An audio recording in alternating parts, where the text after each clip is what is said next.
오늘의 사연 시작합니다. 안녕하세요.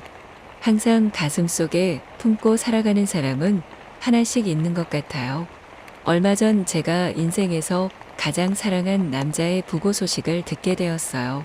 제 인생을 돌이켜보면 가장 뜨겁고 사랑했던 사람인데 기분이 이상하네요. 왜 그렇게 빨리 간 건지, 건강하던 사람이 어쩌다가 병을 얻게 됐는지 물어보고 싶은 게 한가득인데 이제는 얼굴도 볼 수 없어요. 그 사람을 처음 만난 건 20여 년 전 저의 과외를 봐주시던 선생님이에요. 성적이 출중하고 뭐든 잘하는 언니를 뒤쫓아가기 바빴던 저는 과감하게 과외 선생님을 구해달라고 이야기했고 엄마가 수소문 끝에 알아봐 주셨죠. 명문대 의대를 다니던 대학생이었는데 집이 가난해서 바쁜 와중에도 쪽에서 과외를 한다고 하더라고요. 군대를 이르게 다녀와서 재수하고 악바리로 24살에 입학한 중고 신입생이긴 했었죠. 그냥 명문대도 아니고 의대를 다니는 학생이다 보니까 과외비도 만만치 않아서 엄마가 신신당부했던 기억이 나요. 사실 선생님을 처음 봤을 때부터 저의 마음은 설레었죠. 훤칠하고 지적인 느낌의 의대생이라니 대단하게 느껴졌어요.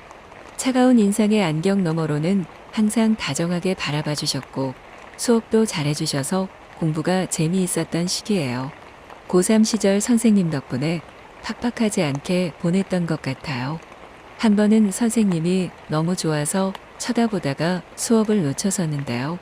진지하게 수업에 집중하지 못하면 더 이상 과외를 가르칠 수 없다면서 그때부터는 정말 죽기 살기로 했어요. 제 성적이 오르지 않으면 엄마가 과외 선생님을 자르실 테니까요. 중하위권 성적에서 1년 만에 그래도 괜찮은 성적으로 마무리할 수 있었어요.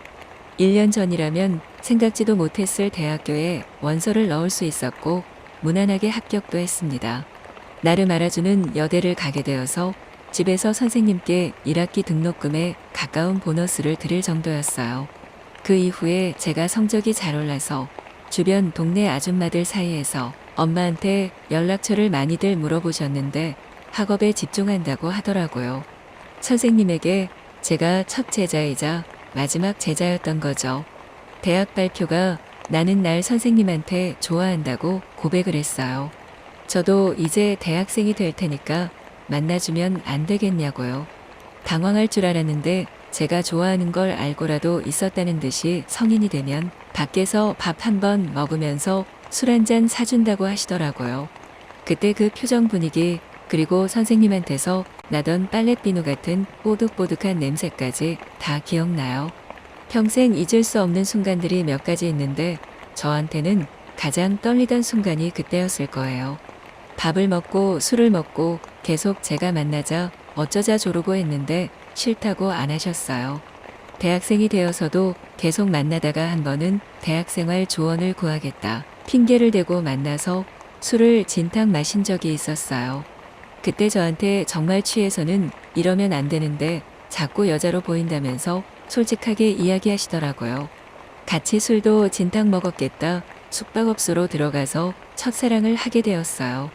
물론 그때도 저에게 잊을 수 없는 날들 중 하나입니다. 그 이후에 선생님에서 오빠가 되었어요. 오빠는 저를 책임지겠다면서 연애를 하기 시작했죠. 남자로서의 그 사람은 더할 나위 없이 다정하고 좋은 사람이었습니다. 학교에 지치고 힘들 때에도 저한텐 항상 최선을 다해줬죠. 주변에서도 의대생 남자친구라니 대박이라면서 엄청 치켜 세워줬어요. 집에서도 제가 과외 선생님이었던 사람이랑 연애한다니까 엄마 아빠가 은근히 좋아하는 눈치셨어요. 2학년을 마칠 즈음에 저한테 그래도 비슷한 수준은 못 돼도 열심히 해보긴 해야 하지 않겠냐면서 중국으로 유학을 보내주겠다더라고요. 갈까 말까 오빠랑 떨어지기 싫은데 생각하면서 오빠한테 말을 하니까 좋은 기회가 될 수 있으니 가보라고 하더라고요. 자기는 기다릴 수 있다고 정말로 괜찮으니까 본과 실습으로 바쁠 때 차라리 너도 유학을 다녀오면 우리 서로 성장할 수 있지 않겠느냐고요. 그 말을 철석같이 믿고 유학길에 오르게 되었습니다. 저희는 2년 정도 되는 기간 동안 장거리 연애를 하게 되었어요. 그 유학 기간 동안 한국에 단 한 번 들어왔을 때에도 오빠는 너무 바빠서 잠깐 저녁에 만나 밥을 먹는 게 전부였지만 행복했습니다. 서로 틈나면 장문의 메일들을 주고받으면서 2년 동안 정말 열렬히 사랑을 했어요. 다시 제가 한국에 돌아왔을 때에는 저는 복학으로 오빠는 인턴과 레지던트 시기로 정말 힘들게 보냈던 것 같아요. 그래도 다들 그 정도 떨어져 있었는데도 이렇게 오래 연애하고 사랑하는 걸 보면 신기하다면서 주변에서 많이들 부러워했죠. 저희 집은 부자다 이건 아니고 그냥 남들보다 조금 잘 사는 정도였어요. 동네에서 좋은 집 좋은 차 그 정도요. 근데 당연히 의대생을 두신 어머님 마음에는 들지 않으셨겠죠. 유학도 다녀왔지만 내놓으라 할 만한 직장을 간 것도 아니고요. 그냥 좀 유명한 어학원에서 중국어 강사를 하게 되었습니다. 주변 친구들보다는 확실히 많이 벌었지만 피를 쥐어줄 정도의 재력은 아니었어요. 그래서인지 레지던트 시절부터 어머님의 끝없는 선자리 요구가 들어오더라고요. 힘들게 바득바득 일해서 서울까지 상경시켜 어떻게든 아들 공부시킨 어머님의 마음을 제가 어떻게 모른 척할 수 있겠나요? 처음에는 오빠도 계속 안 나간다 안 만난다 하더니 지나면서 엄마가 한 번만 부탁하시면서 이거 안 하면 죽는 소리 하시는데 어떻게 그래 이러더라고요. 두어 번은 그냥 밥만 먹고 오더니 그 이후부터는 물어봐도 대답을 잘 안 해줬어요. 그때 직감했죠. 아, 우리의 끝이 이렇게 보이는구나 말이에요. 제가 그 사람 뒷바라지를 해준 것도 아니고 저희 집이 집이나 병원을 차려줄 능력도 없는데 그럼 어떻게 하나요? 그냥 눈물바람만 나는 거죠. 결국 선을 보다가 나름 그때 당시에 잘 나가던 중소기업 둘째 딸과 혼담이 오고 가게 되었습니다. 그때에도 저희는 몰래 만나는 상태이긴 했는데 어쩔 수 없이 저는 오빠를 보내줄 수밖에 없었어요. 결혼할 즈음에는 차갑게 저와 헤어지기로 결심한 것 같더니 결혼하고 나서 몇 번 연락이 왔었습니다. 사랑 없는 결혼 생활 내놓고 자랑하기 위한 의사 사회, 사치 부리는 와이프와 법조계 첫째 사위와의 비교까지 힘들었다나 봐요. 위로도 해주고 가끔은 안아주면서 긴 세월을 보냈었습니다. 한참 뒤에 와이프분이 연락 오시더라고요. 만나는 건 알고 있었는데 선 넘지 말라면서 어머님까지 대동해서 한바탕 뒤집으셨습니다.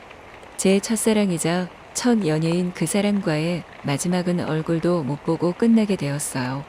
그 이후로 직장도 바꾸고 연락처도 바꾸고 정말 힘든 시기를 보냈습니다.